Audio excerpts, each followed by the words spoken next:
Yo, what up? Welcome to Mo Boxing No Problem. I'm Jose Ramirez Jr., and today we're joined by a special guest. We got a pro boxer repping Georgia, Brian Norman Jr. How's it going, Brian? What's up? What's up with your ball? Thank you for having me. No problem. My pleasure. Thank you for making the time. Mm. First question we got for you. I'm sure you get asked this all the time. It's the most basic boxing question, and it's how you got into boxing? I heard that one plenty of times, but as you see, I'm Brian Norman Jr., so Brian Norman Senior. He used to be a fighter when I was younger. Then I always looked up to my daddy. Then when he retired, I was 7 years old. Of course, I want to be like him, so I asked, can I start fighting? And I think it was that same night we was in the garage operator working on the stands. That's what's up. And I think I Mm. know the answer to the next question I'm going to ask you, and it's about your nickname. I know you're an assassin too, and Mm. your dad's nickname was Assassin. So how did that nickname come to be? Was it just kind of passed down from your dad? My name really not the assassin two. Like I know what they add the two on it. I don't know where they get that part from. But my name is just the assassin. That's it. Assassin. But of course I got it from my daddy, like father, like son. But I don't know why they added the two to it, but I'm just the assassin. Gotcha. Yeah, it's weird because you look at search Sherelle online, BoxRec, and like Yeah. Typology. They have the two on there. Yeah, like that's the crazy part. I seen box wreck and it said assassin two. I said, who came up with this? Like what did y'all come with? I don't even know where that came from, not at all. They Yeah. just started saying assassin two. Oh, that almost sounds like a video game, right? Yeah. Can you tell us about your amateur career? What are some of your biggest accomplishments from back in the day? I won a few national tournaments. I don't really remember the names for it. I was just fighting. I know the one that I did remember because it was so special to me. My first one, it was the Silver Gloves in 2014. But I won probably I think 8 national tournaments or something like that. I was number one in the nation for since 2015 until I turned pro. So I don't even know my record for real. I'm not gonna lie to you, I had a lot of fights. So I'm gonna say probably around 150 fights with Oh only 20. wow. Yeah, Yeah, a lot, like I said, a lot of fights. yeah. But I know my losses though. It was 22 to be exact. I believe. I think it was 22. Gotcha. And then as you mentioned, your dad's was also a pro boxer. Brian Norman Senior. Yeah. He's also your trainer. How's that relationship, and what are some things that he's shown you in the pro boxing game? I actually love the relationship. Don't nobody know their son like their own father. So I feel like we bond real well. He know just like how he raised me in real life. He raised me in the ring also. So like he know what points to hit, what nerves to hit, and stuff like that. And the main advantage of having him in my corner is, like I said, he used to be a fighter too, but he didn't have the team behind him. So Right. about the A side, B side thing or whatever. So he was a B side fighter. So even if he win, the judges could give it to the opponent and stuff like that. So now he know the business of the game. So he tell me things to look out for. He said that'll be a stupid fight. Like even though you can win it, you got to knock him out or you lose type stuff. So um, he real big on the business of boxing. He don't take no Mhm. stupid fights. Don't do nothing stupid. Take care of yourself. Make sure you're ready at all times. It's instilled to me. Like I said, I've been training since I was 7, so it's instilled to me since I was a little boy. So I love it. I'm very grateful to have him in my corner. Yeah, that's huge. Having his guidance and his expertise, really huge. Hmm.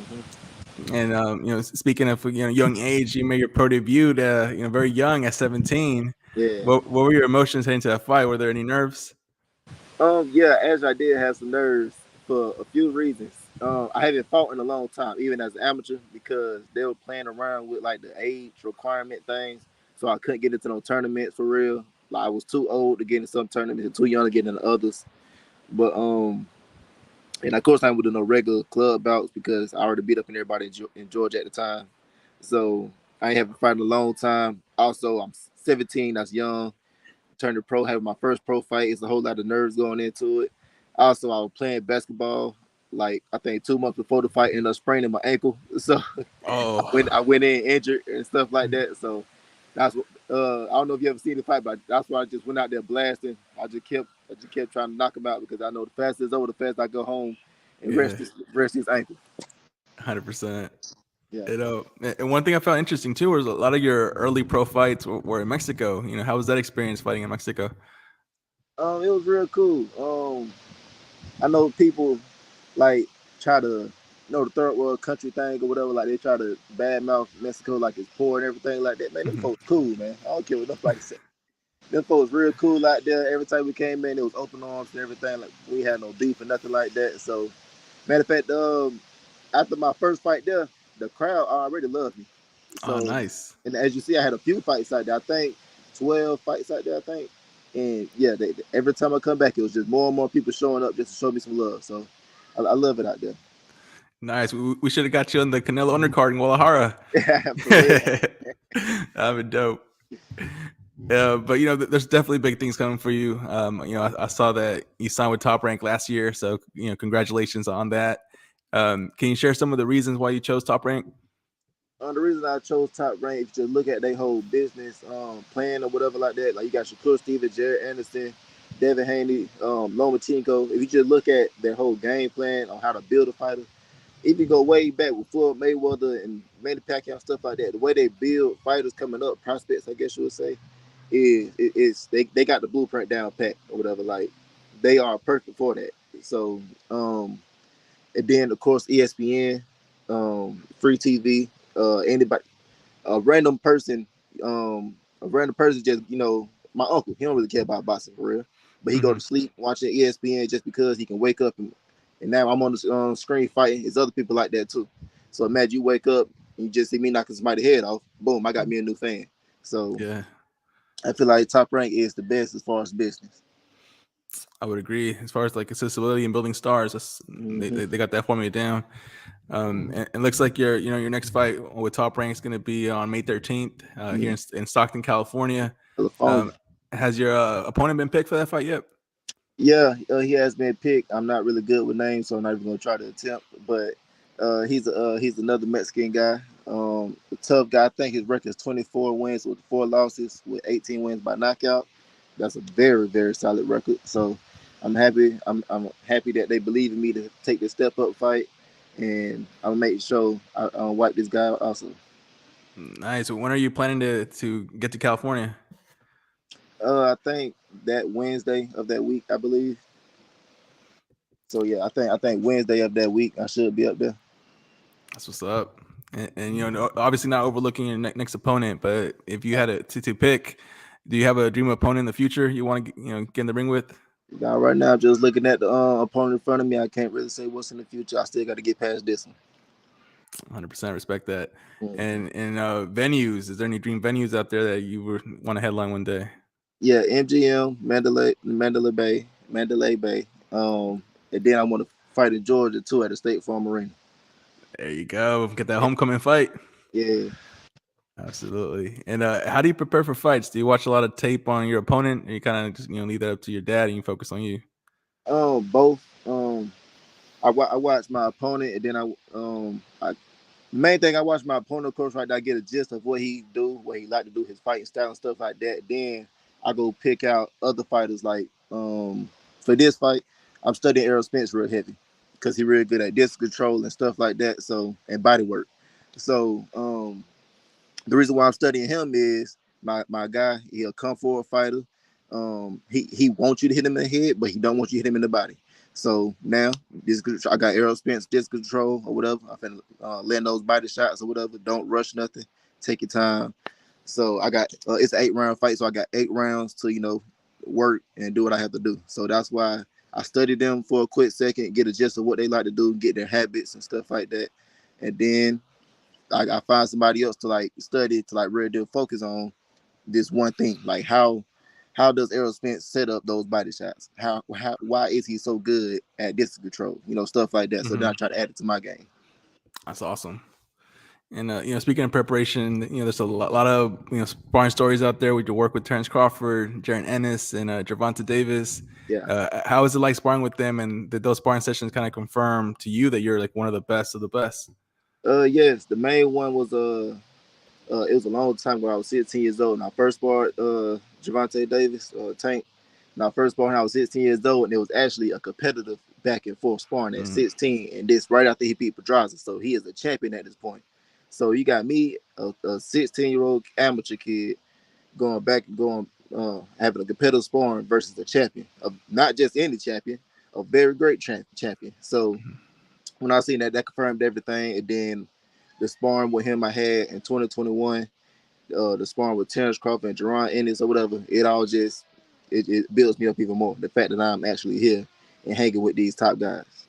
Yeah, and soon the rest of the boxing fans in the world are gonna see it. Now that you're at Top Rank, televised fights. You said what? And now that you signed with Top Rank, a lot of the boxing world is gonna see it. Now that you can get those televised fights. Oh yeah, another thing about Top Rank, they keep you busy too, so I love it. They're not gonna sit you on the shelf for a minute or anything like that. So they're gonna make sure you fighting. So that's another thing about this. So now y'all can see more of me. 100%. And then Brian, who's the hardest puncher you've been in the ring with? I'm not really a good man to ask that too, because not a lot of people really hit hard at me. But I'm gonna have to say my daddy. When I was 15 years old, man, I was 15 years old sparring my daddy. He would try to bully me. He say to this day he wanted to try to kill me, nothing like that. I don't care what he say. I feel like I was gonna die in the ring that day. We only sparred for one round, and one round for a reason. I had to get up out of there, but I had to give it to my daddy. Oh yeah, he definitely can punch. So I can see that. and flipping that question, you definitely can also punch as well. 19 of your 23 wins have been by knockout. Mm-hmm. Is that something that you look for in the fight, or just kind of comes? The old me used to look for knockouts. Like even my last fight, I was looking for a knockout. But now the current me, I just go out there and do my job to the best of my abilities. I just go out there, go to work, and if you go to sleep, you go to sleep. If you don't, I'm pretty sure I demolished you while I was winning. That's my whole game plan, to do my best while I'm in there. So the old mindset, whatever. Yeah, I'm gonna go out here swinging. I don't care what I throw. You going to sleep. So, but now the new mindset, trying to be more mature. Take your time. That's all it is. That's the difference between the amateur and the pro. You got to take your time, be relaxed. Just know you're gonna get the job done. That's it. Believe in yourself. That's some great philosophy. I'm over here thinking like you're way more mature than 22. And then who was your favorite boxer growing up, Brian? Floyd Mayweather. That's my dude. Floyd Mayweather, my dude, regarding everything. To be real with you, like I feel like he is the perfect boxer. And what I mean by that is he's an entertainer. He stay hard. He stay working in the gym, and the boy know how to fight. He literally got everything down pat. He know how to sell a fight. He know how to fight, and he stay in the gym. He don't. I heard he don't really drink or nothing like that either. So the boy, and he was always in shape. When he fought at 147, he was always only like 3 pounds walk around weight. So the boy, that's my dude, Floyd Mayweather. You feel me? But besides him, my main two guys, well, I still can't choose between these two, but it's Mike Tyson and Roy Jones for obvious reasons. So nice. Yeah, I can't really choose between them two. But yeah, they also my guys too. Yeah, all legends. Yeah. And bringing it down to present day, who do you consider to be the number one pound for pound fighter today? Got go with Spence. Right now he my favorite fighter. It was Canelo for a second, but after I forgot it was after I think the second Triple G fight. Mm-hmm. He started becoming too much of just not Triple G fight. It was after that because it was after Billy Joe Sanders. But he used to be real good with like countering, peppering you up a little bit and stuff like that. But after a while, he started using his weight just a little bit more, like just dog walking you. So I mean, he's still amazing doing his job or whatever. But I like Slick Canelo a whole lot more. I agree. I think he fell in love with his power a little too much. Canelo did. Yeah. We got a comment here from my boy Keem Haynes. It says, Jose, good to see you, brother. Brian, caught your last fight. Great work. Your time will come, man. Keep doing your thing. Much love. I got you, boss. Just trying to stay in the gym and stay doing what I got to do, man. Yeah, so shout out to Keem, and we're definitely going to be seeing a lot more of Brian. Next question I got for you, actually, kind of a list of hypothetical matchups, confirmed matchups. I want to pick your brain and get your prediction for who you think would win out of these next boxing fights. Mm-hmm. If they're too close to call, you can always just say 50-50 or pass. First one I want to ask you about is the fight going on tonight. Tank Davis versus Ryan Garcia. We're hours away from seeing who's going to win, but what's your prediction? Who's going to be the winner in that fight? that fight is still a hard one to pick for me. It is a very, very 50-50 fight. And believe it or not, I don't really watch boxing no more because of that right there. You rarely see 50-50 fights anymore. You always know who's gonna win. But with this fight, I'm gonna watch this one because I can't pick who's gonna win. Ryan clearly got the physical advantages and stuff like that. Even his Oops, I think we lost Brian. Hopefully he comes back. Yeah, so if you're watching, just drop in the comments who you think would win out of Ryan Garcia and Tank Davis. Brian was just kind of giving his prediction. He said it's a 50-50 fight, so we'll see when he comes back, who he would actually pick to win that one.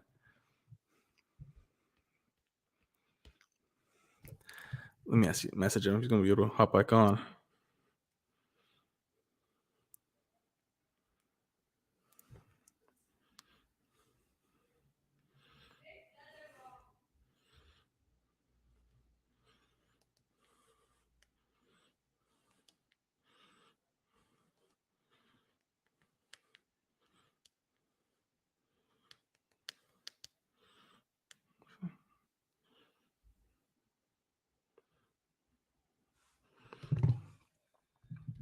All right, so we'll give it a few more minutes to see if Brian can join us.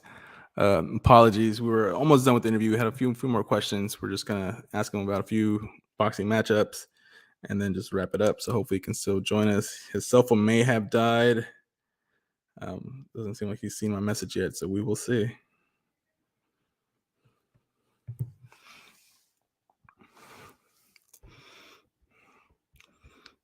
And yep, and we'll wait for Brian. Oh yeah, he's jumping back on. John. There he is.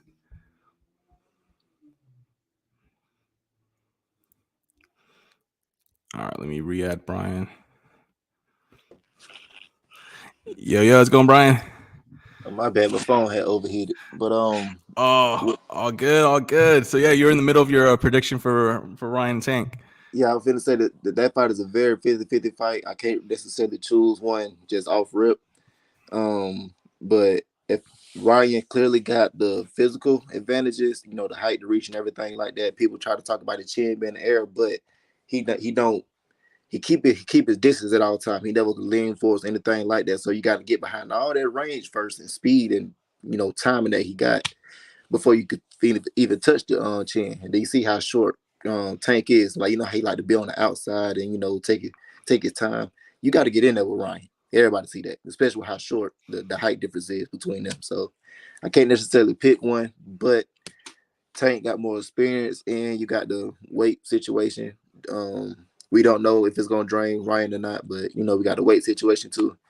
So I can't necessarily pick nobody. If I had to put money on it, I'm gonna go with Tank based off experience. That's it. That's my only reason I go with him, just because of experience. Yeah, it's truly a 50-50 fight. I think I saw I think Jermell Charlo was picking Ryan, and then Spence was picking Tank. They're gonna bet some money on it. So yeah, we'll find out soon enough. Yeah. All right, next fight I want. Who you got? Oh man, so I'm picking Tank by decision. By decision. By decision, yeah. I'm thinking Ryan's gonna hit the canvas, but he's probably gonna answer the question of his chin. I think he's gonna get back up. The only thing is, I think only way Tank can win is by knockout. The reason why is the way he fights. You see how laid back it is. He he literally gives you the early rounds every time. He does. So if he goes to the scorecard, I think Garcia got that no matter what. All right, we'll see. Unless, like you said, he get dropped and stuff like that. Yep. But if it's just like he cool or whatever, he don't drop, I'm like Garcia got decision. Yeah, definitely. Yeah, if he doesn't get dropped, I can definitely see Ryan getting the decision. Yeah. Next one I want to ask you about is Devin Haney versus Vasily Lomachenko. How do you see that playing out? I'm gonna have to go with Devin Haney. That's my dude. The boy quick with it. Reflexes on point. He got real good footwork or whatever. And everybody knows about him in that jab. So I feel like he got that fight. I ain't gonna say it's gonna be easy at all because Lomachenko ain't no punk at all. I know people try to say he old and write him off and stuff like that. No, that's still Lomachenko. Y'all better watch out. Yeah, absolutely. And yeah, Haney got the best jab in boxing in my opinion. So that's gonna be good. I will have to agree. Last fight I want to ask you about, it's in your division, and it's that mega fight that's been rumored for years. Terrence Crawford versus Earl Spence. If we finally get it, who's gonna win? Well, I already told you who my favorite fighter was. So I'm a ride from my boy. Errol Spence, that's my dude. Um, I feel like he just too much. Like, of course he a big welterweight. Not only that, I feel like he got the second best jab in the boxing world right now, or whatever. Can you see that thing be pumping? Look what Danny It Garcia does. said. He said, everything else cool, just the jab keep getting in my face or whatever. It's just too much. And then it's the opposite stance. So like it's different. Like you jabbing a regular fighter, like an orthodox fighter versus a southpaw jab, you is even more confusing. Like what you doing? Chill out. I thought it was all Yeah. about 2 3s and simple like that, but now that boy jab mean everybody know about the body work that he got, and another reason why he start off strong and he only gets stronger. Yeah. Terrence Crawford start off slow and he gets stronger, like around 6 and 7 and stuff like that. So Errol Spence already on 1,000 and he just turned it up even more. The boy don't get tired.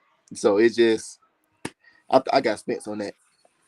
Yeah. No, good reasons. Good reasons for that one. And Uh, and Terrence Crawford, of course he can crack and all of that, but Spence, I think Spence can take those. I ain't gonna lie to you. I think Spence can take those.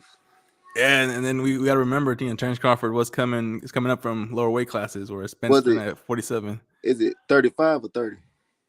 Yeah, 35. He came Yeah, back from 35. So yeah. But and then it ain't like Spencer's out here just getting hit clean 24/7. So he got good defense and stuff like that. Then when you do hit him, he in enough shape to take the shot. Like, let's say if it do hurt him, just like Floyd Mayweather versus Shane Mosley, he in enough shape to shake right back and do what he got to do. Yep, 100%. And then coming back to you, Brian, what are some things you like to do outside of boxing? What are some of your interests and hobbies? Yeah.